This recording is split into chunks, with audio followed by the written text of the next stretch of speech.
Bonjour à tous et nous continuons nos interviews selfie au Immedia Brand Summit avec Charles Gros. Bonjour Charles, tu es le fondateur de TradeLab, un spécialiste du programmatique et on peut dire que le programmatique ça fait partie des grosses tendances sectorielles en ce moment. Bah, j'espère en tout cas, mais en fait ça dure depuis quand même quelques années à la grosse tendance programmatique. Je regarde comme ça ou Tu regardes où tu veux. euh, mais ouais non ça fait longtemps. Bon, de toute façon pour être clair ça fait à peu près 6 ans que ça existe. Nous on a créé la société d'ailleurs il y a 6 ans. Après grosse tendance aujourd'hui des grands acteurs et grands annonceurs internationaux pour être clair aujourd'hui certains mettent 100% de leur budget display, vidéo et mobile, voire social maintenant en programmatique.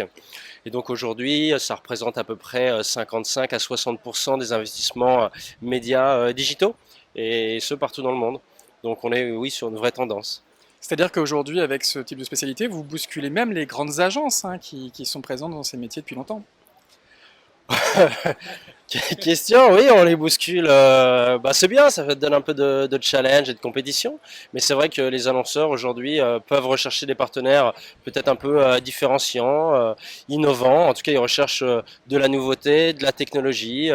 Des gens qui modélisent peut-être bien la donnée, qui apportent aussi un service très dédié au programmatique. Donc c'est vrai que nous, on n'est pas du tout une agence, hein, mais on est dédié à une thématique qui est effectivement ce programmatique, et la valeur ajoutée apportée peut faire sens auprès de certains annonceurs.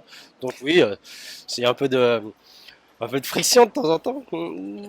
Alors on parle du programmatique, on parle de la vidéo, on parle du social, on parle évidemment du mobile, hein, beaucoup de tendances. Est-ce qu'on peut parler de révolution dans la révolution digitale? Est-ce que les annonceurs ils ont conscience que la donne est en train de changer?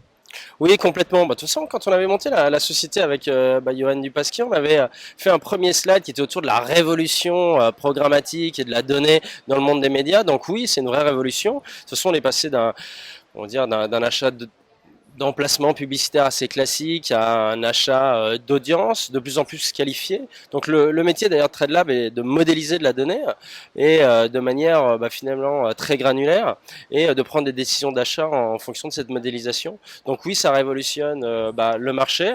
La data en plus est très volumineuse, donc il faut un peu la raffiner, donc avoir des outils encore une fois technologiques pour bien faire ce métier-là. Les mathmen sont en train de prendre le dessus sur les madmen. Ça aussi, ça c'est très à la mode, mais on en parle déjà depuis très longtemps, ce que je disais en début d'interview. Mais oui, les Matmen euh, sont là. Chez nous, c'est pratiquement 50% du staff. Donc oui, il faut des mathématiciens. C'est pour ça que peut-être les partenaires aujourd'hui changent un peu. Donc ce sont des partenaires de plus en plus technologiques, avec bien sûr l'humain quand même qui fait sens, hein. Donc nous, notre positionnement homme plus machine fait sens peut-être aujourd'hui. Mais c'est sûr que la techno est opérée et créée par des grands mathématiciens qui viennent de belles écoles françaises d'ingénieurs. On a la chance d'avoir ça en France et de rivaliser d'ailleurs avec des technos américaines de temps en temps qui sont assez surpris de la puissance de nos algorithmes. Donc ouais, il y a un vrai ADN mathématique français qui est là et qui sert aujourd'hui le marketing et je dirais les annonceurs. Et on souhaite bonne chance du coup aux madmen et aux matmen de Exactement, TradeLab. Merci bien Charles. sûr. À bientôt.